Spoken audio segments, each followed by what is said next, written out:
Viewers. Live from YMSL Studios, welcome to the Week 1 Dashless Report. I'm your host, Bobby Moravia, with NRJ from the First Place Alley Oop organization, and Douglas Dweck, Chairman, GM of the Last Place Cheeseheads organization. Yeah. And everything. Guys, Yeah. What a Week 1 it was yesterday. And not only are you in first place, but you had the fortune of opening the season against Douglas's team. And the game had to be such a high ticket demand. The game had to be relocated to the bigger deal school facilities. And tell us first of all, about your team. Go ahead. Well, Bobby, anytime you start a new season, it's always good to see a nice, easy game in the beginning of the season. So when we saw the Cheeseheads, first of all, they showed up out of a car. One guy's wearing a football jersey, a Green Bay Packer football jersey with his own name on the back. I didn't even know people. I always wondered, who's the guy that actually buys that and engraves his own name on the back. So that's his third baseman. And he had a cheesehead on. Also had a full cheesehead like you see in Green Bay. So, it seemed like a group of clowns that came off their team charter bus that day. When the car opens and they keep coming out of the car. Yeah, so right, the car opened, there were 40 people that came out of the car. We get on the field, and they actually took an early 2-0 lead. But then our team came roaring back. We went up, I think, 5-2 right away. Right.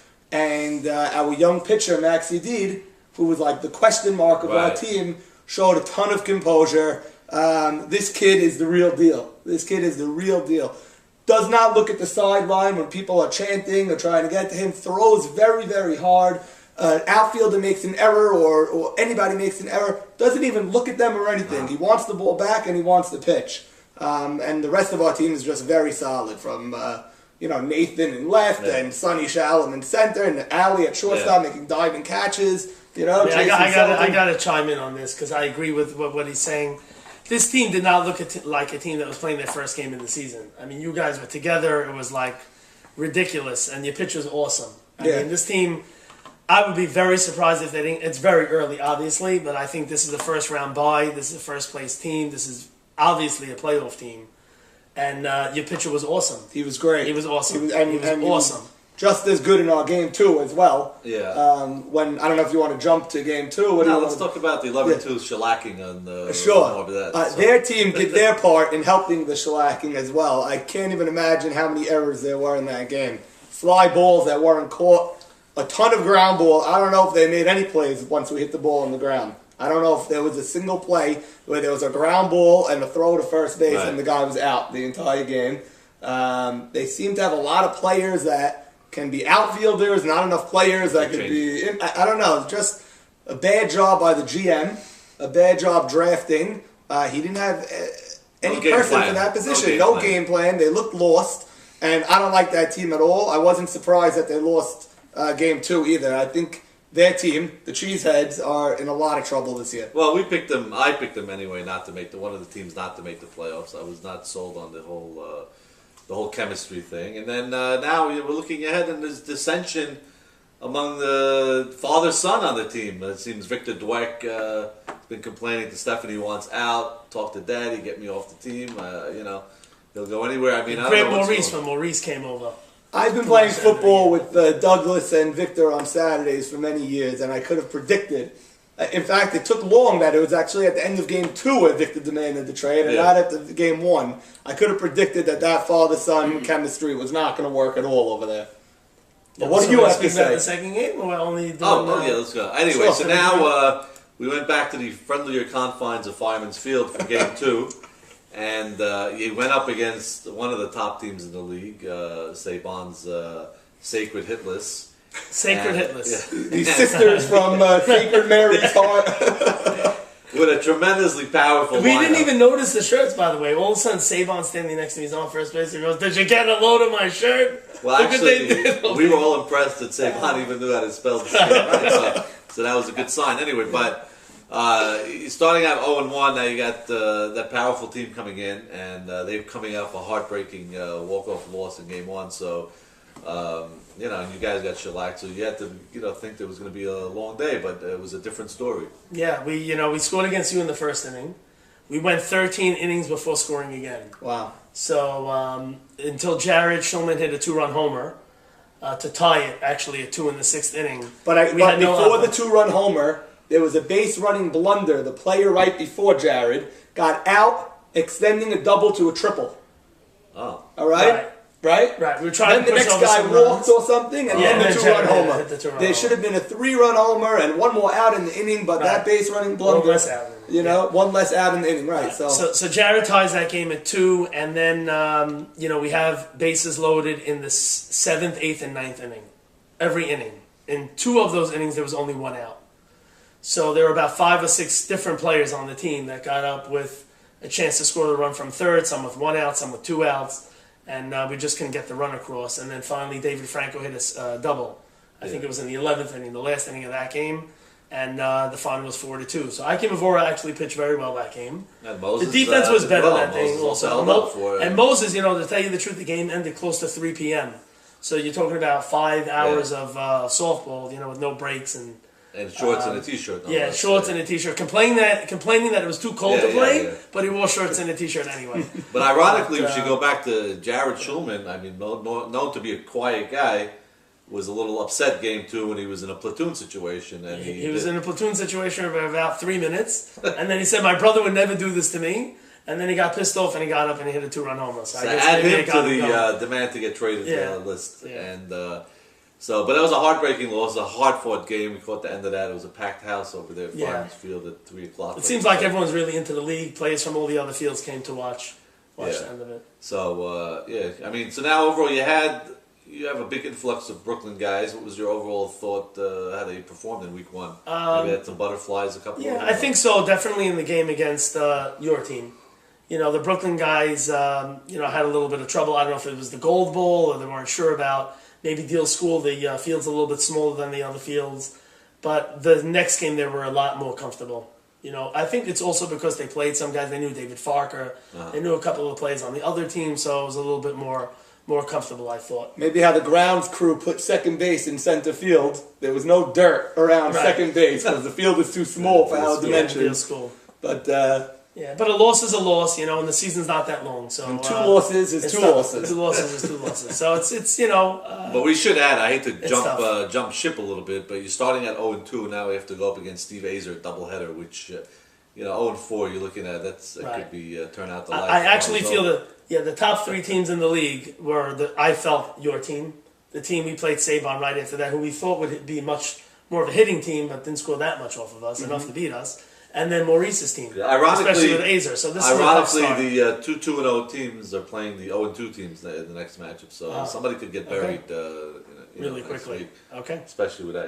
really Ali and Right. the other teams are very good. So I should mention one play that I thought was really outstanding was Sammy Cross. yeah. That's at the shortstop. So they said he hadn't. I didn't see the other game they played, but they said he had a little bit of a rough game. But against us, he was awesome. Made every single play. I think he even got a big hit, to score the game-winning run. So in our game, he was the player of that game. Yeah, no, he was a high round pick for a reason, and he's got a tremendous glove and a great bat.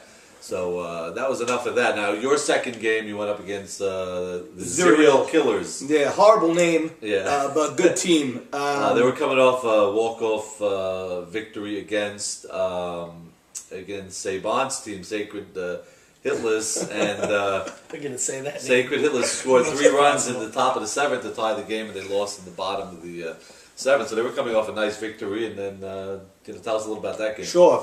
Like you said, they beat Sacred Hitless, and they were feeling okay.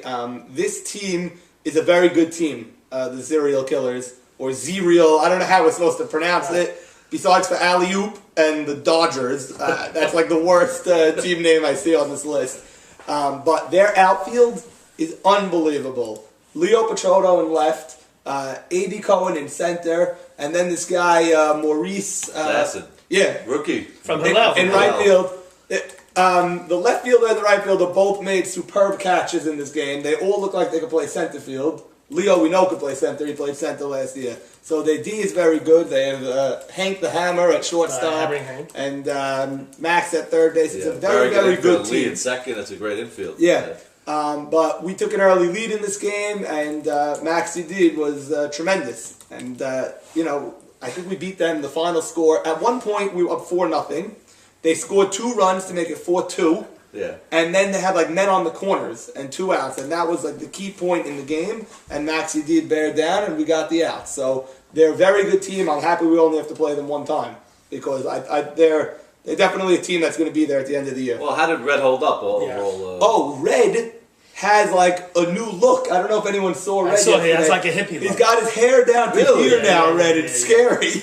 I'm kidding. I didn't see that. Yeah, It's a hippie, like a Grateful Dead type. It's of like look. a Randy Johnson from the Mariners / Steven Tyler type of thing. It's scary. It's definitely scary. I think from the wrestler Mickey Rourke, you like that. Yeah, maybe. He was a big wrestler. Yeah, It's when I saw him for the first time. I didn't know what I was looking at, but it's a new look for Red, and Red was good. I mean, well, either that or he doesn't want to bounce for a haircut, which is it could be a little tight, also. Red. So maybe it's an intimidating look, also. So I can't imagine if I hired him to take me to the airport at night, and this guy was behind the wheel, locking the doors. I don't know. But Red overall, he didn't. He split again. The big question mark with that team is Red. So now the interesting thing, they drafted Isaac Schomer for right field. So what's Schomer? Wally Pipna, he didn't show up yet, so he was on the road. Did he come?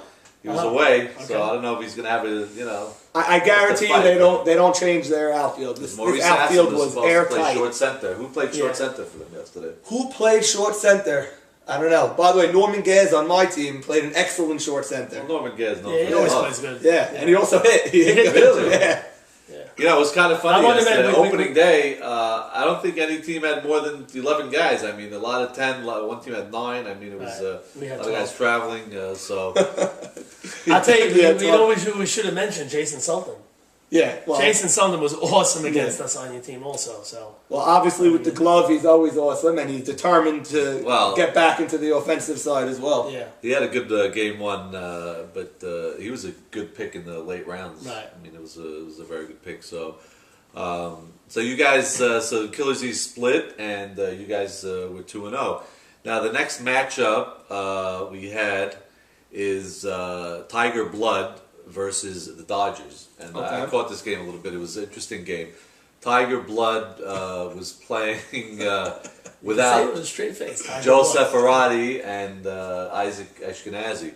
So they had 2 of their 3 outfielders not there, and the Dodgers were playing without Ike Edid, who was traveling. So they had David Richty making his debut in the league, and you would think right off the bat maybe Tiger Blood got a little, overconfident, not seeing Edid there. Mm-hmm. And but this was a great game. Now there was an interesting scenario here. The YMSL is very strict, no throwing the helmet rule this year, and apparently Eddie Hakeem didn't get the message, or he was putting out a fire when it happened. But he threw his helmet down and was thrown out of the game. But now they didn't have a replacement, so he was the 9th guy. He was they only had 9. From what I understand, he threw the helmet down in his own disgust. He wasn't arguing with the umpire. No, I understand that, but somebody could get hurt on their own disgust. Right. But and then you have an automatic Okay, suspension. so it's an automatic, so you suspend the next game, but it was an automatic out in that spot now. So now what happened is, it was a 4-2 game. They tied it up 4-4, and there was first and third, and the spot before so Eddie Hakeem was up. So they walked him to get to the out. No, it's an automatic out. Yeah, it's an automatic walk to get to the out. No, what happened? There was an open base, and before 2 batters before Eddie Hakeem. So Azer ended up walking Eddie Hakeem, so they couldn't walk the next guy to get to Eddie Hakeem's spot. So Nathan Zolta ripped a 2-run single to break the tie. It was 6-4. And with that, we're going to go to commercial break and get to our second segment.